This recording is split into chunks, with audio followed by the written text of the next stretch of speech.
If you are telling another human being to end their life, you need to go to therapy. At 18, I got diagnosed with PTSD, and I never went back to that high school. Turned 17 years old and COVID hit.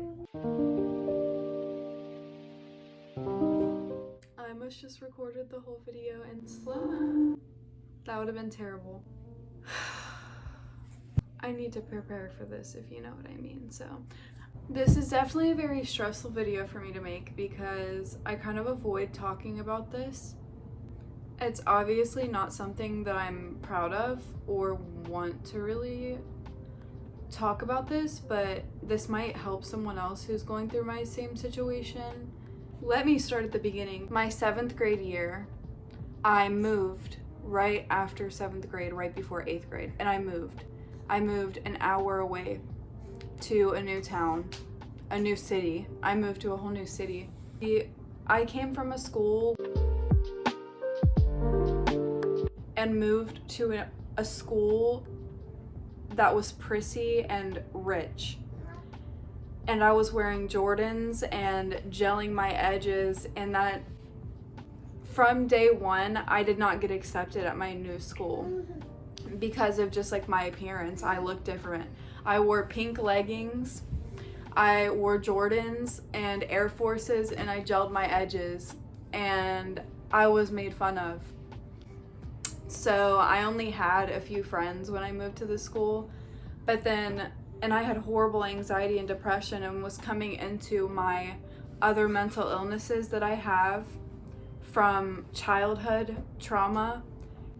I went into high school with very little friends and went in with me and all of my friends being told to kill ourselves by one individual girl who still has issues with me as an adult, which is very sad because she has no idea who I am as an adult.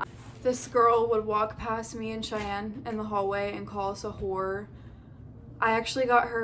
Me and my friend got her suspended because she was for cyberbullying, because she was telling so many people to kill themselves, and that is such a horrible thing to say to anyone. I don't even know, like, if you are telling another human being to end their life, you need to go to therapy.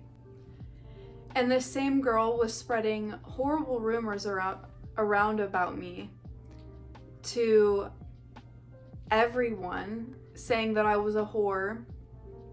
And I actually didn't lose my virginity until I was 16.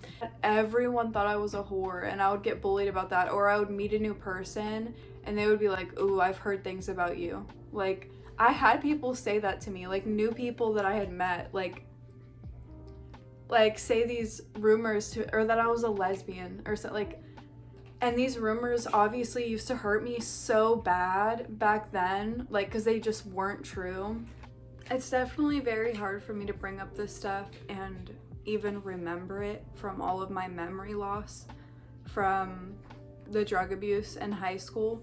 And if you want to know about my drug use from ages 14 to 18, I have a video that I just posted like a week ago on this channel about all of that, so you can go watch that. But I started drinking at school when I was 14 with my friends and smoking weed before school when I was in freshman year, and then I started bringing weed to school and smoking dab carts and edibles. I actually got suspended for an edible my freshman year when I was 14, and I got suspended when I was 16 for weed at school. Both times were at school. I was high every single day at school because I couldn't deal with my mental health. My mental health was just so bad. When I was 14, I was diagnosed with borderline personality disorder. And since then, at 18, I got diagnosed with PTSD. I was addicted to Xanax at 17, alcohol after that, Adderall before that, and taking acid at 15. I'm just trying to sum it up really quick for people who, if this is like a new video for you, I was homeless at 17. So there's just a lot of factors. I'm 20 years old now. I just turned 20. I'm not a long, oh my God, that's crazy. I'm not a teenager anymore. And this just happened like 2 weeks ago, but I'm 20 years old now. I'm a mom now, and I can't imagine him going through. I can't imagine him going through the things that I've been through, and just like sitting in a bedroom like tattooing himself at 16 years old and like taking drugs. And I was just trying so hard to cope with my mental illnesses that I was abusing drugs, and that was getting me in a lot of trouble at home. And she completely took my phone away and like cut off access to that. I was getting drug tested, so she would wake me up out of my sleep on random days and drug test me. I wasn't supposed to have a phone, so I would hide it in my sports bra, and some days I would wake up and it would be gone, and I would hide my phone, my nicotine, and my dab pen in my sports bra every single night. And sometimes I would wake up and one or all of them would be gone, or I would wake up to someone standing there saying that I'm gonna get drug tested, and she would not leave my side until I came, and she would stand in there with me while I peed at home. And she took my phone, so I had no one to talk to when I was at home. Cheyenne left high school, and she was my best friend and basically all I had left. Yeah, Aaron passed away right before my senior year. A blur is an understatement. I have brain damage, so I can't really remember that thoroughly. I remember girls walking past me in 8th grade and like coughing, like or did that happen to anyone else? Like in 8th grade, like before I'd kissed like one person, and I had been dating like an on and off again boyfriend for like 8 months that we had only ever kissed. We're gonna talk about specifically my junior year, because that was the hardest. Cheyenne left high school to go to SOP, and that's where I ended up going, so I'm going to talk about that a little. SOP is a building, and it's part of the high school that I went to. It's like a mile away though. It's like far away, but it's like basically the same idea, but it's a small building, and it's for the troubled kids or kids who couldn't deal with being in a high school with 3,000 children, because that's another thing. That school district has 3 middle schools and 1 high school where all 3 middle schools combined, and it's 3,000 children. Do you not know how stressful that is? Like, I cannot express to you how, like, that's a small town. And it was like an online program, but you went in for 3 hours a day. And I actually was the only person on my bus. There was only 10 people who were in there for that 3 hours, and none of them were in my neighborhood, so I was the only one on the bus. The bus would just come pick me up and take me there. But I'm ahead of myself again, like,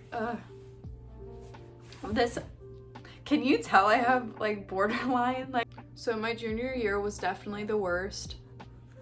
Cheyenne had went to SOP, so I was alone at the high school, and I had lost basically all of my friends due to drug use at 16 years old. I had been asking my mom to go to SOP, and she wouldn't let me. She agreed to get emancipation at one point, but wouldn't let me go to this alternative school that was definitely so much more helpful to me in the long run than the high school. And it was a lot easier to graduate from the alternative school than the normal high school. Let me scoot up. I'm like relaxed and like chilling with you guys.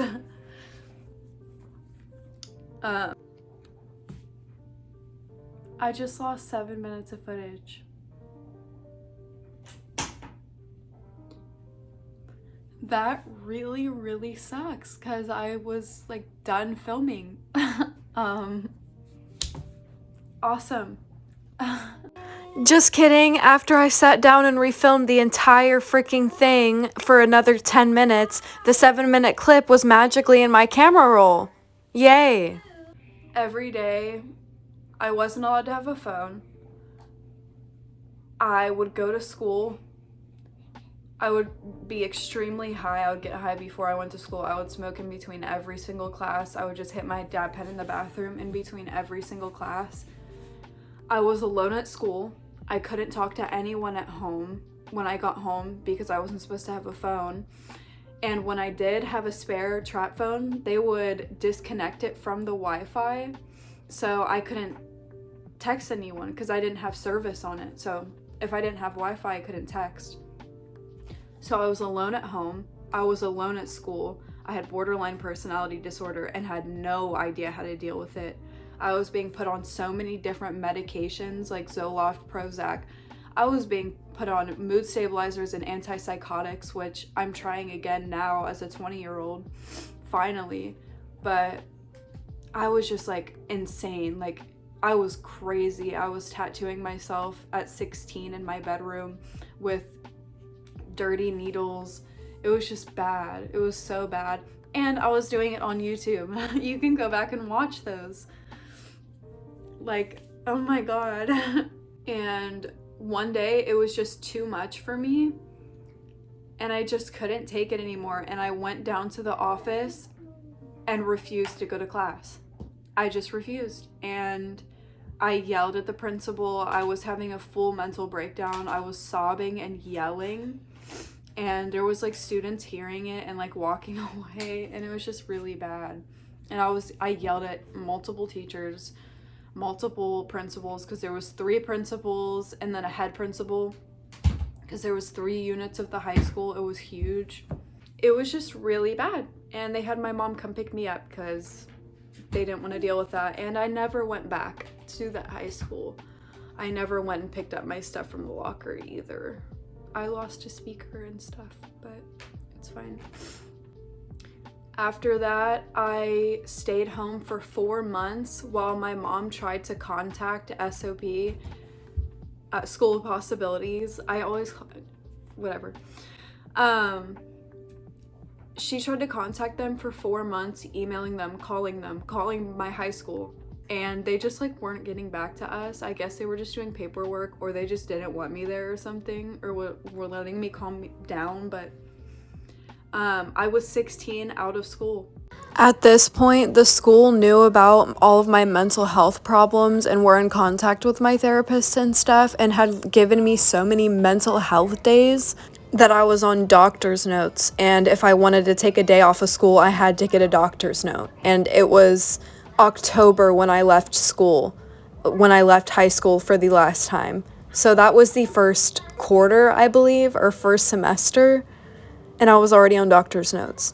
And for 4 months, I was 16 because I turned 17 right when COVID started. So I started SOP in January, and it was cool. I was going in for 3 hours a day, 5 days a week. Was doing my schoolwork. I had to do it when I got home because it was like an online program, so you could do it when you got home, and it was pushed. You had to. I did that for 2 months, and then COVID hit. But that 4 months, we're just gonna go back to that 4 months I was out of school. My mom kicked me out, and I was staying at my friend's house taking pain pills. Like, it was bad. I was tattooing myself.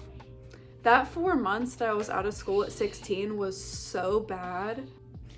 But when I had went to SOP for 2 months, and then in March of 2020, I turned 17 years old and COVID hit and school shut down and it switched to online. And from there, it just went downhill. I stopped doing schoolwork. I started dating Adam, and I moved in with him at 17 and out of my parents' house because that was just a very mentally abusive situation, which you guys got to see. And me and Adam were doing really bad, and I got addicted to Xanax. And if you want to hear about that stuff, you can go watch those videos. But I was addicted to Xanax at 17 and homeless for a month and a half. I got kicked out. Me and Adam got kicked out of this home that I'm sitting in. Actually, we rent it without his mom now, so we have no ability to get kicked out now. That's all of my art behind me. I just live a lot better of a life. I have a beautiful baby boy who had he had nothing to do with why I left school, like at all whatsoever. I had fully stopped going. I actually have never signed any paperwork saying that I dropped out or anything like that. Like, I just stopped going and never got contacted. So I guess someone signed it for me or something. I don't know. But yeah, I just slowly stopped doing my work, never picked it up again, and no one ever contacted me about it. So I kind of just forgot about school, like, completely. When you're addicted to a drug, falling on your face and having a concussion for 6 months straight, you can't really have a concept of school, if you know what I mean. Hopefully in the near future, taking steps to getting my GED. I really hope. I really want to go get my GED. That's a huge, huge thing for me. Thank you for watching this mess of a video and hopefully trying to understand my perspective and understand that there are situations people can go through to where they cannot finish school. When you're dealing with addiction and mental abuse and mental health issues that you cannot control, it's just bad. But I would really love to turn it all around now. I don't know, thank you for watching this mess. I'm a mess of a human and I'm really trying to turn it around sooner than later.